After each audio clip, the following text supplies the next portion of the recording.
Hello friends, तो आज पढ़ने जा रहे हैं क्लास 9 की एक्सरसाइज नंबर 5.2 सर्कल चैप्टर की एक्सरसाइज होने वाली है। सेकंड एक्सरसाइज, फर्स्ट एक्सरसाइज हम लोग कर चुके हैं, तो आगे बढ़ते हैं फटाफट। बेटा फर्स्ट एक्सरसाइज में हमने सबसे पहले एक थ्योरम पढ़ी थी। क्या थ्योरम थी वो? कि तीन पॉइंट से हमेशा एक यूनिक सर्कल पास होता है। There is only one unique circle that can pass through three non collinear points. इसी को आगे बढ़ाते हुए अब हम पढ़ने जा रहे हैं हमारी सेकंड थ्योरम। सेकंड थ्योरम क्या कहती है? Equal chord of a circle subtend equal angle at the centre. जो कॉर्ड बेटा इक्वल होती है, जैसे ए बी और बी सी, ये हमें डी क्या दे रखा है? इक्वल दे रखा है। तो जो कॉर्ड इक्वल है वो सेंटर पे इक्वल एंगल बनाएंगी। तो ये एंगल भी क्या होगा? इक्वल। देख रहे हो, ए और बी एक एंगल बना रही है सी ऐसे, और ऐसे ही डी और ई एक एंगल बना रही है यहाँ पे। तो ये दोनों एंगल भी हमारे क्या होने वाले हैं? इक्वल होने वाले हैं, अगर कॉर्ड्स इक्वल है तो। ठीक, देखो ये जो चैप्टर है बेटा हमारा ना थोड़ा बहुत जो हमने 7th और 8th में पढ़ा है ज्योमेट्री में, जैसे हमने ट्राइंगल्स नाम का चैप्टर पढ़ा है, उसमें हमने कॉन्ग्रुएंसी पढ़ी है, different types of congruency, SSS, ASA, AAS, RHS और एसएएस। तो ये 3-5 टाइप की कॉन्ग्रुएंसी होती है। कॉन्ग्रुएंसी हम किसको कहते हैं? दो ट्राइंगल कब कॉन्ग्रुएंट है? जब उनका शेप और साइज दोनों क्या हो? बिल्कुल सेम हो। जब वो बिल्कुल एक दूसरे के सेम हो तो उनको क्या बोलते हैं? हम कॉन्ग्रुएंट ट्राइंगल्स बोलते हैं। तो हमें ट्राइंगल कॉन्ग्रुएंट प्रूफ करना आना चाहिए, हम कॉन्ग्रुएंसी का कॉन्सेप्ट आना चाहिए। मैं आपको सब बताता हुआ चलूंगा। अगर फिर भी आपको समझ में नहीं आएगा, मतलब मान लो आपको थोड़ा बहुत समझ में नहीं आ रहा, कॉन्ग्रुएंस प्रूव करने में दिक्कत हो रही है, क्योंकि ये पूरे चैप्टर में चलेगा हमारा, कॉन्ग्रुएंस प्रूव करना ही पड़ेगा हमें बार बार। पहले 9th में क्या था? कॉन्ग्रुएंसी का एक अलग से चैप्टर हुआ करता था, अब वो हट चुका है। तो कॉन्ग्रुएंसी वो मान के चल रहे हैं, आपने पहले ही पढ़ ली है 7th और 8th में। अगर फिर भी आपको नहीं समझ में आएगा, वैसे मैं बहुत ही आराम से आपको पढ़ाऊंगा, अगर फिर भी समझ में नहीं आएगा तो मैं एक लेक्चर कॉन्ग्रुएंसी के ऊपर डालूंगा जो सर्कल की प्लेलिस्ट में ही होगा। 10-15 मिनट का वो लेक्चर होगा, तो आप उसको जाकर जरूर देखना अगर आपको कॉन्ग्रुएंस प्रूव करने में थोड़ी बहुत भी दिक्कत आ रही है। वैसे चैप्टर के साथ साथ आप धीरे धीरे समझ जाओगे। ठीक है, तो स्टार्ट करते हैं हमारा फटाफट अगला क्वेश्चन। तो ये है, तो भैया क्वेश्चन ये थ्योरम है, तो हमें क्या बोला गया? सारी थ्योरम हम प्रूव करेंगे। थ्योरम प्रूव करने से ना हमारे कॉन्सेप्ट बहुत अच्छे क्लियर होंगे, हमारा फाउंडेशन इस चैप्टर के लिए बहुत ही अच्छा बनेगा, और हमें बहुत अच्छे से हम आगे वाले क्वेश्चन कर पाएंगे। आने वाले दिनों में हम इस चैप्टर को अच्छे से समझ पाएंगे। भले ही आपके स्कूल के एग्जाम में थ्योरम प्रूव करना आता हो नहीं आता हो, आप बेटा जरूर प्रूव करना सीखना। They are very good for your future in this chapter. तो गिवन है बेटा, equal chord of a circle subtend equal angle at the centre. तो कॉर्ड्स इक्वल गिवन दे रखी हैं और एंगल इक्वल प्रूव करना है। ठीक है, कॉर्ड इक्वल प्रूव कर रखे। तो पहले तो देखो सर्कल को कैसे लिखते हैं गिवन में। इस circle with centre, a circle C1, इधर सेंटर क्या है? C, with centre C and radius R। ऐसे सर्कल को लिखा जाता है। Circle 1 with centre C and radius R, in विच क्या गिवन है? हमें गिवन है भैया AB बराबर है D के। ये चीज क्या है? हमें गिवन। प्रूफ क्या करना है? प्रूफ करना है टू प्रूव। क्या प्रूफ करना है? हमें प्रूव करना है कि जो एंगल बना रहे हैं, ये जो एंगल बना रहे हैं, आप चाहो तो एंगल को नाम भी दे सकते हो, एंगल 1 और एंगल 2। तो हमें ये दोनों इक्वल प्रूफ करने हैं। चाहो तो पूरा नाम लिखो एंगल का। क्या है एंगल का नाम? ACB बराबर करना है DCE के। अच्छा सर, प्रूफ देखो बेटा, प्रूफ देखो। इन ट्राइंगल के नाम बड़े ही ध्यान से लिखने, अगर आपको कॉन्ग्रुएंसी का कॉन्सेप्ट आता है तो। पहले वाले का तो नाम कैसे भी लिख दो, ACB and triangle, in triangle ACB and triangle. अगले वाले का नाम बेटा एंगल C किसके इक्वल होगा? एंगल C के इक्वल होगा। तो इस सेकंड पे तो C आएगा, है ना। जो हमारा AB है वो किसके इक्वल है? AB हमारा किसके इक्वल है? DE के। तो यहाँ पे D और यहाँ पे E कॉरस्पॉन्डिंग इक्वल होने चाहिए। AB बराबर होगा DE के, एंगल A बराबर होगा एंगल D के, एंगल C बराबर होगा एंगल C के, एंगल B बराबर होगा एंगल E के, CB बराबर होगा C के। इनको क्या बोलते हैं? Corresponding parts. A के कॉरस्पॉन्डिंग कौन है? D। जैसे इस वाली उंगली के कॉरस्पॉन्डिंग कौन है? ये वाली उंगली। इस वाली के कॉरस्पॉन्डिंग ये वाली, इस वाली के कॉरस्पॉन्डिंग ये। ठीक है, तो कॉरस्पॉन्डिंग पार्ट्स हम इनको बोलते हैं। तो कॉरस्पॉन्डिंग पार्ट्स हमारे इक्वल होने चाहिए। ऐसा नहीं हमने कुछ भी ट्रायंगल का नाम लिख दिया। तो अब इसमें बेटा क्या क्या है, देखो सिंपल सी बात है सर, AC बराबर होगा DC के। मैंने कहा AC बराबर होगा DC के। आप बोलोगे क्यों होगा, AC DC के बराबर क्यों है, बोलो ये वाली साइड इस वाली साइड के बराबर क्यों है? क्या ये एक ही सर्कल की रेडियस है? क्या ये एक ही सर्कल की रेडियस है? तो क्या ये भी R है, ये भी R है? दोनों सेम सर्कल की रेडियस है, तो दोनों क्या हो गई बेटा, इक्वल हो गई। हम लोग ऐसे लिखते हैं radii of same circle, radii of same circle. Radii मतलब जब हम रेडियस जब एक होगी, रेडियाई मतलब जब एक से ज्यादा होंगी, तो ये इसकी प्लूरल फॉर्म है, रेडियसेस नहीं होती, रेडियाई होती है। अगला AC इक्वल टू DC हो गया। अगला BC इक्वल टू CE हो जाएगा सर, ये वाली साइड इसके इक्वल हो जाएगी sir. Same reason sir, radii of same circle. और एक चीज सर हमें गिवन है, क्या? AB बराबर है सर DE के, AB बराबर है DE के, ये चीज क्या है हमें गिवन, हाँ या ना? AB बराबर है सर DE के, ये चीज क्या है गिवन। तो कौन सी प्रॉपर्टी लगी बेटा इसमें, देखो ये वाली साइड इसके बराबर, ये वाली साइड इसके बराबर, ये वाली साइड इसके बराबर, सर SSS, सर SSS, कौन सी प्रॉपर्टी लगी? SSS। तो हम लिखेंगे by SSS congruency, SSS congruency. हर चीज का रीजन हमें देना है बेटा। जो वकील होते हैं ना, जो उस वकील की रीजनिंग अच्छी होती है, वो 10-10, 15-15 मिनट के ना लाख रुपए, करोड़ रुपए तक भी चार्ज करता है। तो ऐसे ही इस चैप्टर में ना हमें रीजनिंग बहुत अच्छी करनी है, मतलब हर चीज का हमें रीजन देना है। AC DC इक्वल है, क्यों है भाई? तो उसका उस चीज का क्या देना है, हमें रीजन देना है। बाय SSS कॉन्ग्रुएंसी, तो SSS कॉन्ग्रुएंसी से क्या हो गया, triangle ACB is congruent to triangle DCE। ठीक है, ACB ट्राइंगल हो गया किसके, DC के इक्वल, कॉन्ग्रुएंट हो गया। ये कॉन्ग्रुएंसी का साइन होता है, ऐसे गोला और नीचे यहां लेटा हुआ S। ठीक, अब अगर ट्राइंगल कॉन्ग्रुएंट है, ट्राइंगल कॉन्ग्रुएंट करने का फायदा क्या होता है? तो बेटा मैं ये बोल सकता हूं एंगल A एंगल D के बराबर होगा, एंगल C बराबर होगा एंगल C के, एंगल B बराबर होगा एंगल E के, AC बराबर होगा DC के, CB बराबर होगा CE के, AB बराबर होगा DE के। मतलब हमें क्या प्रूव करना था, हमें तो ACB प्रूव करना था। तो एंगल ACB बराबर होगा किसके, एंगल DCE के। इसका रीजन क्या लिखते हैं, बाय CPCT। CPCT बेटा एक शॉर्ट फॉर्म है ना, सब CPCT ही लिखते हैं, तो इसमें घबराने की कोई जरूरत नहीं है। CPCT का मतलब होता है congruent parts, corresponding parts of congruent triangles are equal, corresponding parts of congruent triangles are equal। corresponding का मैंने आपको बताया, जैसे बेटा आप और आपके पापा, आपकी मम्मी और आपका छोटा भाई बहन आपके पापा के फ्रेंड के यहाँ गए, तो आपका पापा के फ्रेंड और आपके पापा बात करेंगे, उनकी मम्मी और आपकी मम्मी बात करेंगे, आप अपनी एज वाले से बात करोगे, आपका छोटा भाई बहन है या बड़ा भाई बहन है तो वो अपनी एज वाले से बात करेगा, हाँ या ना? तो आपके पापा के करस्पॉन्डिंग क्या हो गए, उनके पापा, आपकी मम्मी के करस्पॉन्डिंग उनकी मम्मी, आपके करस्पॉन्डिंग वो जो लड़का हो गया है ना, और आपके छोटे भाई बहन के करस्पॉन्डिंग उसका छोटा भाई बहन। तो क्या ये बात समझ में आई? ठीक है, उसको बोलते हैं करस्पॉन्डिंग। तो ऐसे ही ए के करस्पॉन्डिंग कौन है, D, C के करस्पॉन्डिंग कौन है, C, B के करस्पॉन्डिंग कौन है, E। तो C एंगल C बराबर होगा एंगल C के, क्यों होगा, bye CPCT, corresponding part of congruent triangles are equal। ये congruency ऑफ ट्राइंगल्स में हम लोग पढ़ चुके हैं। ठीक है, आगे chords of the circle that subtend equal angles at the center are equal। अगली थ्योरम है बेटा, theorem number 3, chord of a circle that subtend equal angle at the center are equal। Theorem हमें बिल्कुल याद होनी चाहिए सारी, बहुत अच्छे से, तभी इस चैप्टर में मजा है, तभी आप इस चैप्टर को कर पाओगे।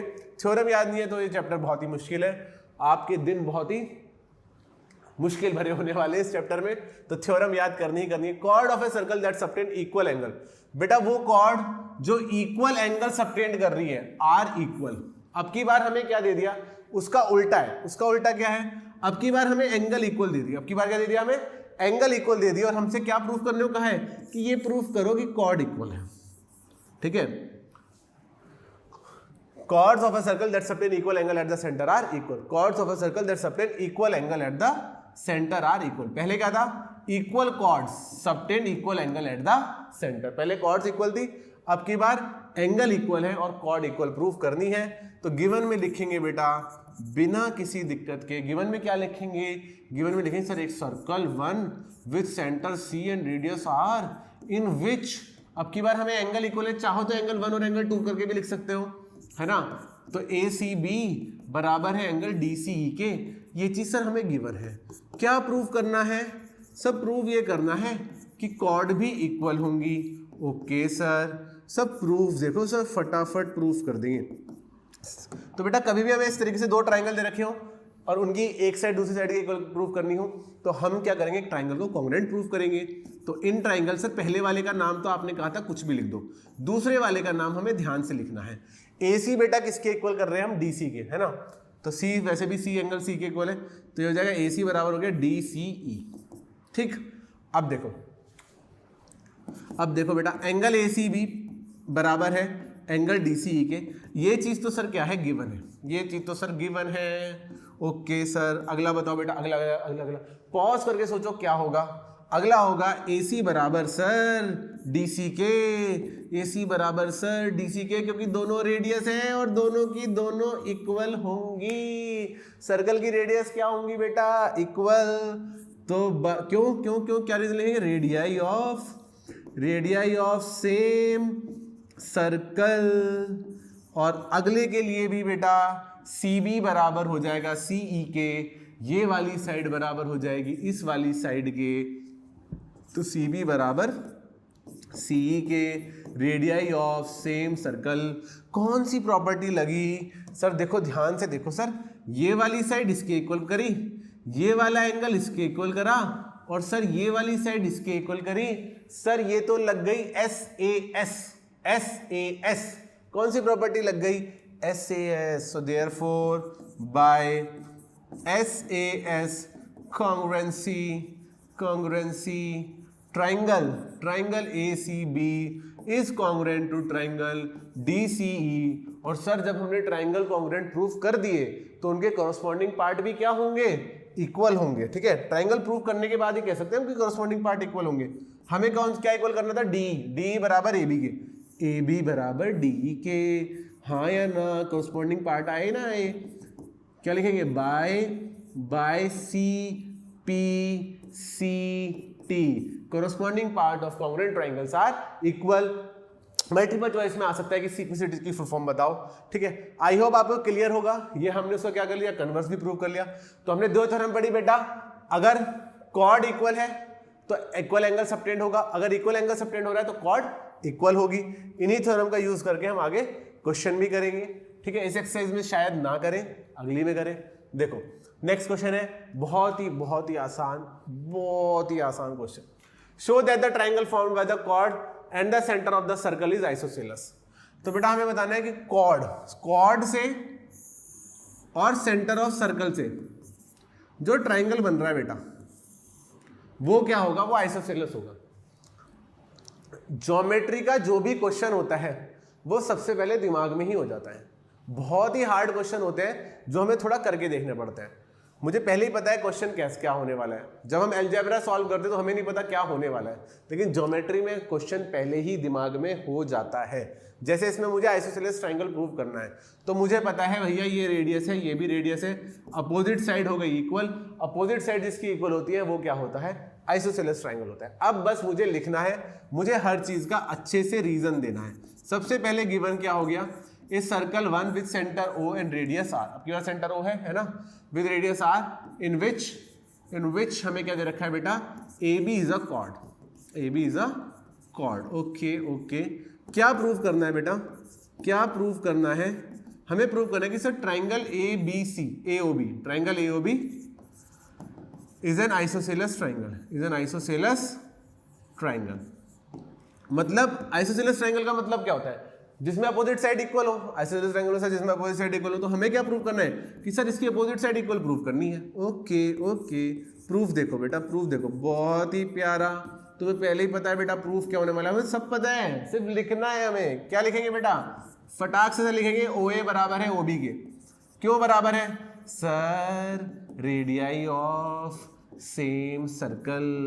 आप हमें पहले भी बता चुके हो ये एक ही सर्कल की रेडियस है, दोनों आपस में इक्वल होंगी। अगर ये दोनों आपस में इक्वल है तो सीधा लिखूंगा therefore triangle OAOB is an isosceles triangle. आप ही किस्मत बेटा अगर अच्छी रही, अगर आपके टीचर स्कूल के आपको सही में प्यार करते हैं तो क्या पता यही क्वेश्चन आए, ठीक है। तो triangle AOB is an isosceles triangle, क्यों? बिकॉज बहुत ही कम चांस है, मुझे लगता आएगा, ठीक है। तो बिकॉज क्यों? Because if opposite sides of a triangle are equal then it is an isosceles triangle. या if two pair of sides of a triangle are equal then it is an isosceles triangle. इतना भी बहुत है, ठीक है। Next question करते हैं बेटा फटाफट, लास्ट क्वेश्चन रह गया है, एक्सरसाइज होने वाली है हमारी खत्म, ठीक है। फटाफट इसको करते हैं। Show that if two such isosceles triangle occurring in the previous question, जैसे प्रीवियस क्वेश्चन में हुआ तो ऐसे अब की बार दो आइसोसेलेस ट्राइंगल आ गए हमारे पास। अरे ओके सर, कोई बात नहीं, दो आ गए, क्या दिक्कत है सर? दो आ गए, कोई बात नहीं सर, दो भी सॉल्व कर देंगे। हैव इक्वल बेस लेंथ, बेटा इनकी इक्वल बेस लेंथ ट्राइंगल में क्या होता है ना, आइसोसेलेस ट्राइंगल में ना दो साइड तो हो गई इक्वल, दो साइड तो क्या हो गई बेटा इक्वल, ए बी सी, और ये बी सी जो है ना इसको बोलते हैं बेस, इसको क्या बोलते हैं? बेस। ये तो दो इक्वल हो गई और ये क्या हो गया? बेस हो गया। अच्छा सर, अच्छा, ठीक है। तो हमें क्या बोला कि ये बताओ हैव इक्वल बेस लेंथ, ये तो हमें गिवन दे दिया कि भैया इक्वल बेस लेंथ है, मतलब ये जो कॉर्ड है ना बेटा ये है इक्वल, ठीक। और हमसे क्या बोला है? They are congruent to each other. हमें ये प्रूव करना है कि ट्राइंगल क्या होंगे? कॉन्ग्रुएंट होंगे। हमें ये प्रूव करना है ट्राइंगल कॉन्ग्रुएंट होंगे। तो गिवन, तो देखो बेटा कॉन्ग्रुएंसी का कॉन्सेप्ट ना मतलब आना ही चाहिए। और अगर आपको धीरे धीरे अगर आप एक्सरसाइज की वीडियोस देखते रहो और आपको नहीं समझ में आ रहा और आपको कहीं भी लग रहा है कि नहीं मुझे यार कॉन्ग्रुएंसी नहीं आ रही, तो जो भी मैं वीडियो बनाऊंगा तो उसको जरूर देखना, ठीक है। कॉन्ग्रुएंसी आपकी बिल्कुल क्लियर हो जाएगी, टेंशन लेने की कोई जरूरत नहीं है बेटा। तो गिवन क्या है? सर गिवन है ए बी बराबर है, पहले तो सर पहले circle C1 with centre O radius R in which A B बराबर है सर CD के। दो कॉर्ड है, दोनों की दोनों क्या दे रखी है सर? इक्वल दे रखी है। क्या प्रूफ करना है बेटा? क्या प्रूफ करना है? टू प्रूफ में सर हमें ये करना है कि हमें ट्राइंगल AOB कॉन्ग्रुएंट प्रूव करना है। अब नाम बहुत अच्छे से लिखेंगे ना, नाम बड़े सोच समझ के लिखेंगे। AO बराबर किसके होगा? CO के, ट्राइंगल COD के, ठीक है। क्योंकि हमें पता है ये वाला एंगल क्वाड इक्वल है तो ये वाला एंगल भी इक्वल होंगे, तो एंगल O बराबर एंगल O के आएगा, ठीक है। और AO बराबर AO और CO तो क्या है? हमारी रेडियस है। ये दोनों भी इक्वल होंगी, हाँ है ना, ये दोनों इक्वल होंगी, ये भी इक्वल होंगी, ये भी इक्वल होंगी। ये इसने आपस में इक्वल दे रखी हैं, ये इसने आपस में इक्वल दे रखी हैं, क्योंकि आइसोसेलेस ट्राइंगल इसने हमें बता रखा है। तो प्रूफ देखो बेटा, प्रूफ देखो, ठीक। प्रूफ हमें करना है in triangle AOB and triangle COD। 2 minute का प्रूफ है। एंगल AOB, चलो एंगल AOB बाद में लिखेंगे, इसको रहने देते हैं, ऐसे से करेंगे। AB equal to CD। जरूरी नहीं है बेटा एक क्वेश्चन एक तरीके से हो, 2-4 तरीके से हो सकता है, ज्योमेट्री की यही खूबसूरती है। तो AB इक्वल टू बेटा कितना हो गया? CD बाय क्यों सर गिवन है सर, गिवन। आगे सर आगे लिखेंगे AO बराबर CO के। क्यों सर? हर बार वही तो लिख रहे हैं, रेडियाई ऑफ सेम सर्कल। अच्छा बेटा, अगला AO बराबर CO के, और ऐसे ही सर OB बराबर है OD के। इसका भी रीजन क्या है sir? Radii of same circle, इसका भी रीजन सर सेम है। और सर अगर आप ध्यान से देखोगे तो ये वाली इसके इक्वल हो गई, ये वाली इसके इक्वल हो गई, ये वाली साइड इसके इक्वल हो गई। S कौन सी प्रॉपर्टी लग गई सर? साइड। तो therefore by SSS congruency triangle हो गए सर कॉन्ग्रुएंट। क्वेश्चन हो चुका है सर, अरे हाँ या ना? ठीक है। क्वेश्चन को बेटा एक और तरीके से कर सकते थे, देखो कॉर्ड इक्वल है तो ये एंगल भी इक्वल होंगे 1 और 2, तो ये हम लोग SAS भी लगा सकते थे, SAS भी लग सकती थी, SSS भी हो सकता था। तो ज्योमेट्री के क्वेश्चन है ये बहुत तरीके से हो सकते हैं, ठीक है। एक क्वेश्चन जरूरी नहीं है कि एक ही तरीके से हो। मैं चाहूंगा कि आप अपना दिमाग खुला रखें और आप खुद भी ये सोचें कि नहीं ऐसे भी क्वेश्चन हो सकता है। मिलते हैं नेक्स्ट एक्सरसाइज में। Thank you, take care, bye bye, have fun.